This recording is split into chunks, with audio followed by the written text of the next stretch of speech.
Pukul 16 waktu Indonesia Barat, Radio Republik Indonesia Sibolga dengan buletin berita daerah sore.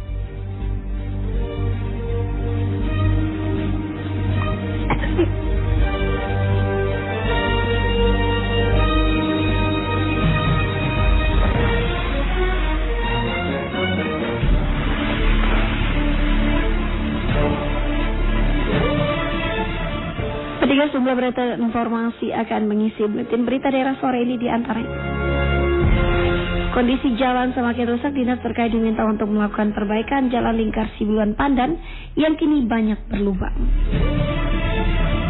Sejumlah nelayan kecil di Tapali Tengah mengeluhkan sulitnya memperoleh kayu untuk bahan baku perbaikan perahu nelayan. Inilah buletin berita daerah sore selengkapnya untuk hari ini, Senin 24 Juli 2023. Bersama saya Rindu Fatmawati.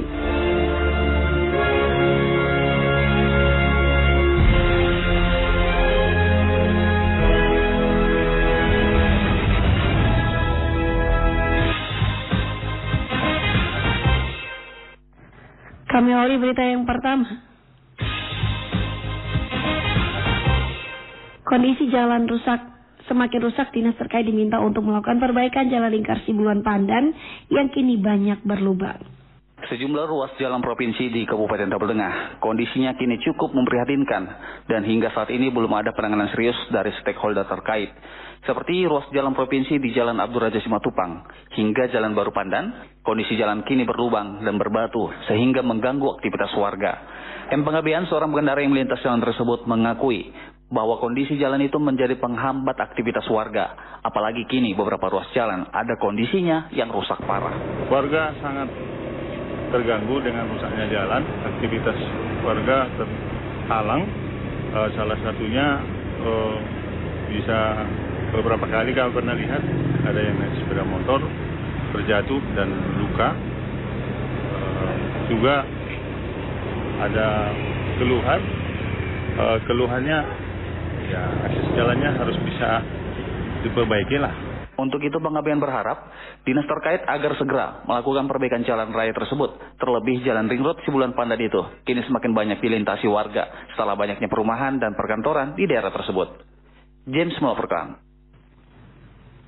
Pihak pengelola retribusi parkir diminta untuk menyediakan kertas bukti parkir kepada para pengendara guna menghindari oknum parkir liar.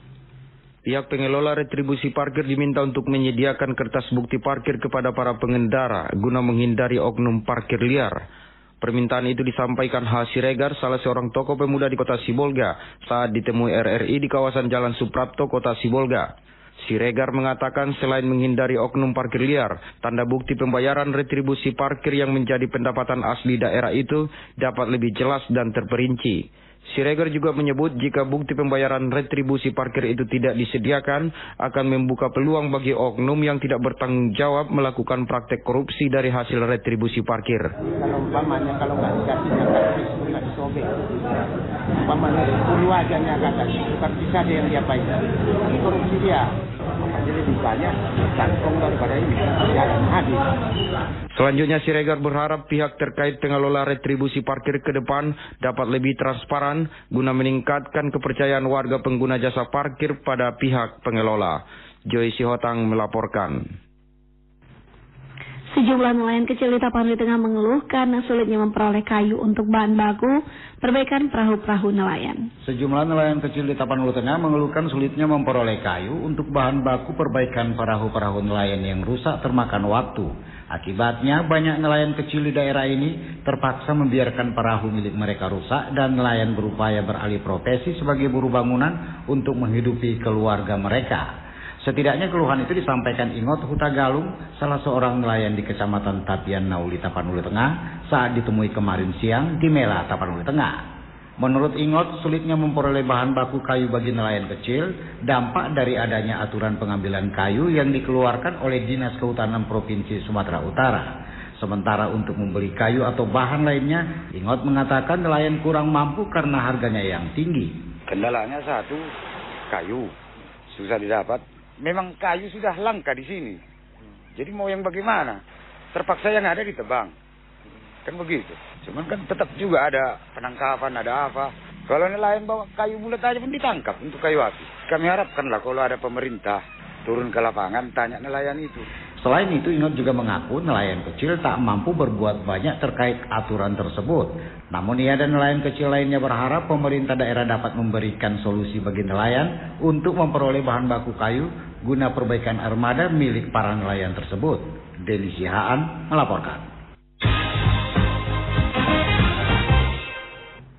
Pemerintah Kota Sibolga serta stakeholder terkait diharapkan dapat lebih serius untuk memaksimalkan pengelolaan sumber daya alam Laut Sibolga. Pemerintah Kota Sibolga melalui instansi terkait serta stakeholder lainnya diharapkan dapat lebih serius untuk memaksimalkan pengelolaan sumber daya alam Laut Sibolga. Harapan itu disampaikan Fernandes, Ketua Forum Pemuda Peduli Pantai dan Kelautan FP3K Sibolga Tapteng saat berbincang terkait potensi Laut Sibolga. Fernandes mengatakan sumber daya alam Laut Sibolga cukup potensial jika dikelola dengan serius dan berkesinambungan, seperti pengelolaan usaha budidaya ikan dan jenis usaha lainnya. Fernandes juga menyebut hingga saat ini pemerintah daerah belum maksimal dalam meningkatkan potensi sumber daya alam Laut Sibolga. Padahal kata Andes, jika hal itu dapat dimaksimalkan akan dapat meningkatkan pendapatan asli daerah. Kawasan perairan Laut Sibolga yang demikian itu sangat cocok untuk lokasi budidaya di luar dari jalur lalu lintas perkapalan. Kenapa enggak terbesit sama pemerintah? Tapi sistemnya budidaya. Mari galakkan budidaya dengan sumber daya alam yang ada. Selanjutnya Fernandes meyakini jika potensi Laut Sibolga dapat dimaksimalkan ke depan akan dapat juga mengurangi angka pengangguran di daerah ini. Joy Sihotang melaporkan. Pemerintah Kabupaten Tapal Tengah dinilai cukup perlu untuk melakukan sejumlah upaya agar hasil produksi pertanian di daerah ini dapat ditingkatkan. Potensi pertanian sawah di Kabupaten Tapanuli Tengah dinilai cukup menjanjikan. Namun pemerintah daerah pun diminta untuk melakukan sejumlah upaya agar hasil produksi pertanian tersebut dapat ditingkatkan. Setidaknya upaya itu dilakukan dengan intensifikasi pertanian dengan mendorong petani agar bersungguh-sungguh dalam mengelola lahan pertaniannya. Dorongan itu disampaikan Mas Nudin, seorang pemerhati pertanian yang juga pelaku usaha pertanian di Tapanuli Tengah saat ditemui kemarin sore di Pandan, Tapanuli Tengah.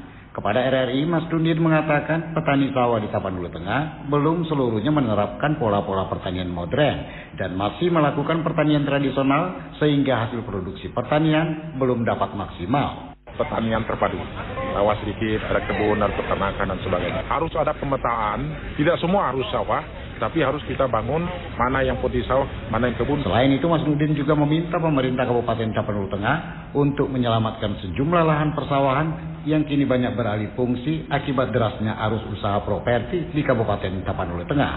Denny Sihaan melaporkan. Warga pengguna kretek diminta untuk tidak mengkonsumsi rokok di dalam rumah, terutama saat berada di sekitar anak kecil. Warga pengguna kretek diharap agar tidak mengkonsumsi rokok di dalam rumah, guna meminimalisir jumlah perokok pasif di lingkungan masyarakat maupun keluarga. Harapan itu disampaikan Ewia, seorang ASN yang bekerja di bidang kesehatan Kabupaten Tapanuli Tengah saat dihubungi RRI via telepon kemarin. Ewia menyebut saat ini banyak masyarakat yang kurang mengetahui bila menggunakan rokok di dalam rumah dapat menambah jumlah perokok pasif di keluarga. Sekarang memang kita sarankan kalau bisa merokok itu jangan di dalam rumah. Jadi kalau bisa di luar rumah, karena di dalam rumah itu kan ada anak-anak, terus ada keluarga yang itu membahayakan bagi keluarga kita yang tidak merokok atau istilahnya perokok pasif lah. Jadi mereka itu bisa terpapar dari asap rokok, itu bisa menyebabkan penyakit juga pada orang-orang yang terpapar dengan asap rokok. Kemudian kata Ewia, ia juga menganjurkan agar tidak merokok saat berdekatan dengan anak-anak. Sebab hal tersebut dapat menimbulkan gejala batuk-batuk, sesak napas, bahkan sakit paru-paru pada anak. James melaporkan. Pendigara memutuskan rantai edar narkoba menjadi topik komentar kami sore ini yang selengkapnya disampaikan Denny Sihaan.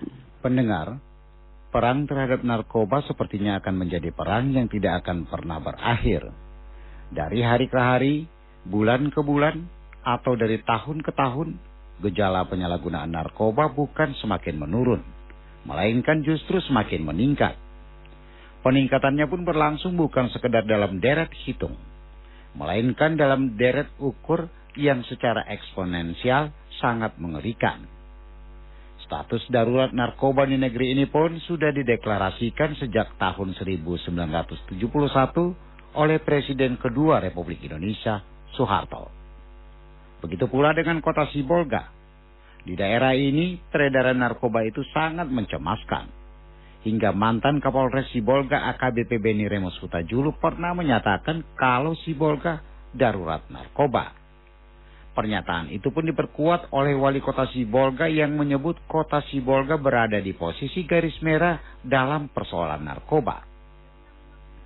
Pernyataan-pernyataan itu juga diperkuat dengan angka-angka yang ada.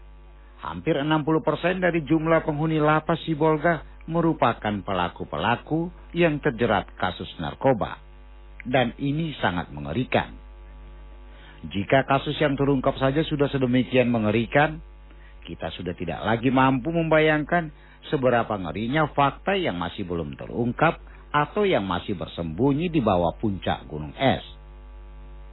Memang, terlalu mudah bagi kita dalam setiap harinya untuk menyebutkan contoh-contoh mengenai siapa, kapan, di mana dan bagaimana penyalahgunaan dan peredaran narkoba itu berlangsung. Namun pertanyaannya kemudian ialah, mengapa mata rantai peredaran narkoba itu belum juga dapat diputus? Padahal kita sudah memiliki lembaga khusus untuk memberantas narkoba, yakni Badan Narkotika Nasional atau BNN yang sudah didirikan sejak 2002 lalu. Sementara pemerintah dari era ke era pun tanpa henti mendeklarasikan perang terhadap narkoba. Sejumlah pendapat mengemuka tentang cara memutus persoalan ini. Namun mungkin banyak yang melupakan kalau narkoba kini telah menyentuh ranah perekonomian.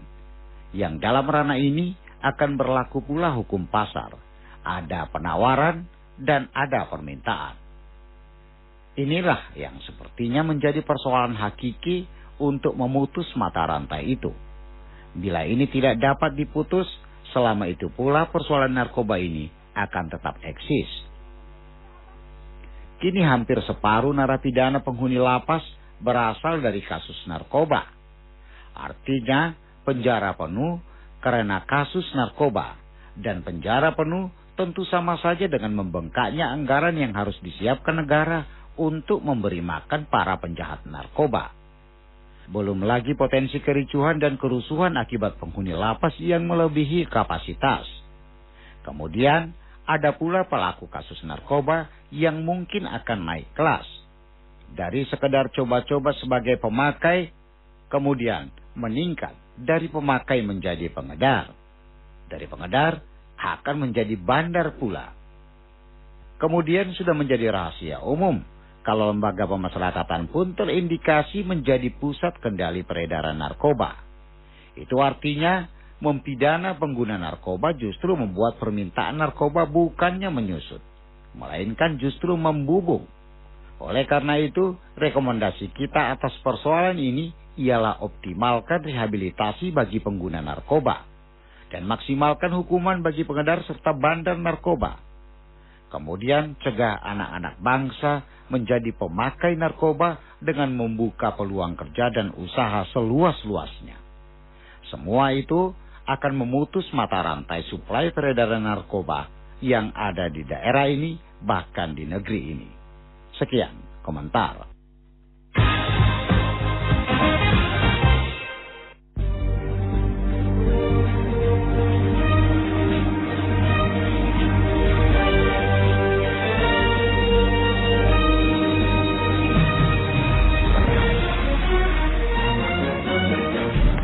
Pendengar komentar tadi sekaligus menutup bulletin berita daerah sore ini, dan sebelum kami akhiri, kembali kami sampaikan pokok-pokok berita.